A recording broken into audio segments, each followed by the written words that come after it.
Chers compatriotes, mesdames et messieurs, le conflit armé en République démocratique du Congo est caractérisé par sa forte dimension internationale avec l'intervention directe du Rwanda, de l'Ouganda et du Burundi et l'implication des pays de la SADC et de l'EAC. En outre, de puissances étrangères et des acteurs clés de la mondialisation économique issus du secteur privé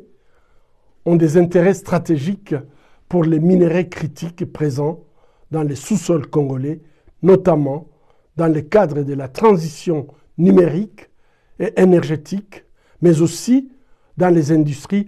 de la défense et du spatial. Ainsi,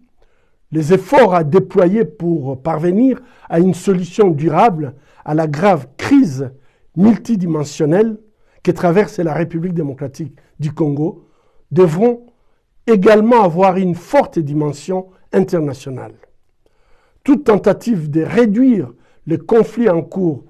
dans l'est de la République démocratique du Congo à un conflit interne en optant pour des négociations directes du gouvernement congolais avec le M23 constituerait une erreur de diagnostic majeure. Une telle approche, menée en l'absence d'une conférence internationale pour la paix en République démocratique du Congo, visant à galvaniser une volonté politique forte au niveau national, régional et international, pourrait s'apparenter soit à une méconnaissance des réalités des dynamiques existantes sur le terrain, soit à une trahison de la patrie. C'est pourquoi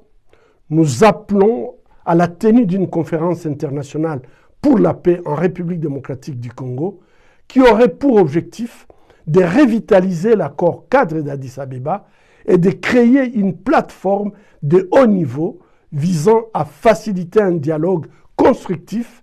et à la hauteur des défis actuels. Cette conférence permettrait d'aboutir à une feuille de route concertée définissant des actions concrètes au niveau national, régional et international.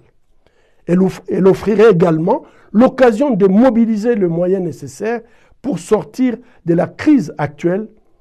et jeter les bases d'un projet de paix durable en République démocratique du Congo dans le cadre du pacte social pour la paix promis sous l'égide de la CENCO et de l'ECC. De plus, les différents mécanismes de suivi de l'accord cadre d'Addis-Abeba mis en place pour garantir une mise en œuvre effective et de bonne foi des engagements de toutes les parties devront être revitalisés avec le soutien des pays et des institutions partenaires de la RDC, notamment les co-garants de l'accord cadre d'Addis-Abeba. Dans l'intervalle, les pressions internationales devront s'accentuer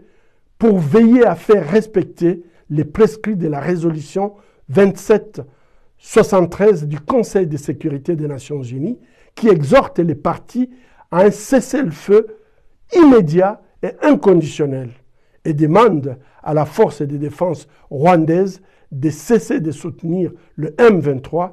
et de se retirer immédiatement du territoire de la République démocratique du Congo, et ceci sans condition préalable.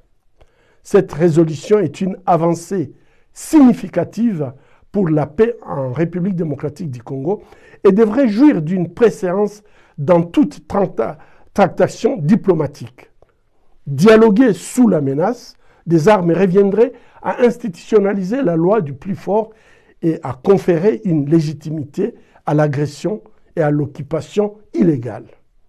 Une fois ce cadre international solidifié et les différentes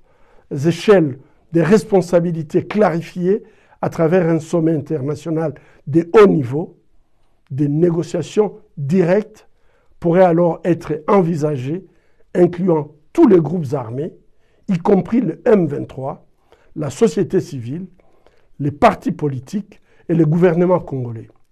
Cette démarche s'inscrirait dans l'esprit des initiatives diplomatiques menées sous l'égide du président angolais João Lourenço, dont nous saluons les efforts. Toutefois, pour garantir une paix durable, ces négociations devront s'insérer dans le cadre des principes fondamentaux de la Charte de l'Union africaine, garantissant la souveraineté et l'intégrité territoriale de la RDC. Procéder autrement reviendrait à mettre la charrue avant le bœuf, une démarche qui risque d'accélérer et de légitimiser la balkanisation de la République démocratique du Congo ou le processus en cours d'annexion de Kivu. Ainsi, nous invitons les acteurs impliqués dans la crise et dans les tentatives d'y mettre fin, d'éviter la répétition des erreurs du passé pour ne plus léguer aux générations futures des compromissions qui hypothéqueront une fois de plus à la nation congolaise son droit à disposer d'elle-même et à vivre en paix. Je vous remercie.